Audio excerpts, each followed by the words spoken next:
नमस्कार। आप देख रहे हैं देवभूमि डेली और मैं हूं सोनिया मनहास। आज के हमारे इस विशेष कार्यक्रम में हम चर्चा करेंगे आरएसएस प्रमुख मोहन भागवत के हालिया बयान पर, जिसने देश भर में एक नई बहस को जन्म दिया है। आइए जानते हैं पूरी खबर।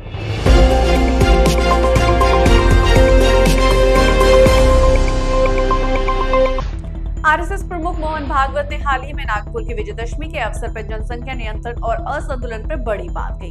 भागवत ने कहा कि देश में एक समान और व्यापक जनसंख्या नीति लागू होनी चाहिए।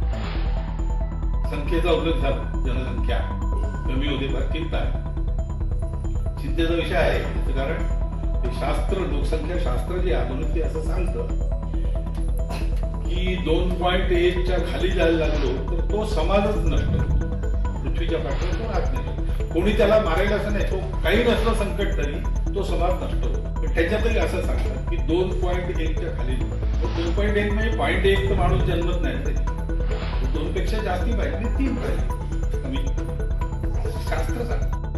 उन्होंने इसमें यह तर्क भी दिया है कि जनसंख्या असंतुलन के कारण कुछ देशों का विभाजन झेलना पड़ा। भागवत ने यह भी कहा कि जनसंख्या नीति सभी पर समान रूप से लागू होनी चाहिए, चाहे वे किसी भी धर्म या समुदाय का हो।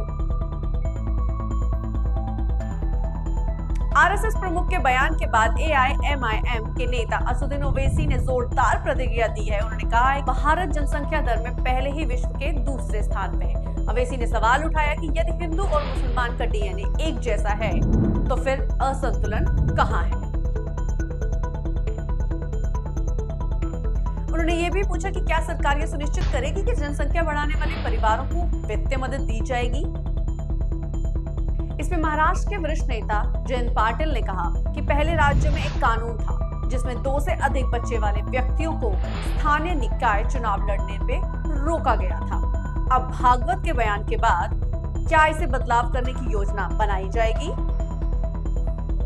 और इस पे विशेषज्ञों का मानना यह है कि भारत में प्रजनन दर लगातार घट रही है। रिपोर्ट्स बता रही है कि मुसलमानों की प्रजनन दर भी बड़ी गिरावट आई है। जनसंख्या विशेषज्ञों का अनुसार भारत अब पहले दर के पार कर चुका है। हालांकि भागवत ने जनसंख्या वृद्धि को राष्ट्रीय सुरक्षा और संसाधनों के लिए चुनौती बताया है। बहस का एक और अहम पहलू ये भी है कि चीन ने अपनी बढ़ती संख्या पे सख्ती से नियंत्रण पाया है और आज एक महाशक्ति के रूप में उभरा है। लेकिन क्या भारत ये रास्ता अपनाएगा? क्या ये उसके लिए सही रहेगा? जहां आरएसएस इसे भारत के सामाजिक व सांस्कृतिक भविष्य से जोड़ता है, वहीं विपक्ष इसे महज एक राजनीतिक मुद्दा मानता है। ओवैसी और पाटिल जैसे नेताओं का कहना है कि असली मुद्दा बेरोजगारी और संसाधनों की कमी है।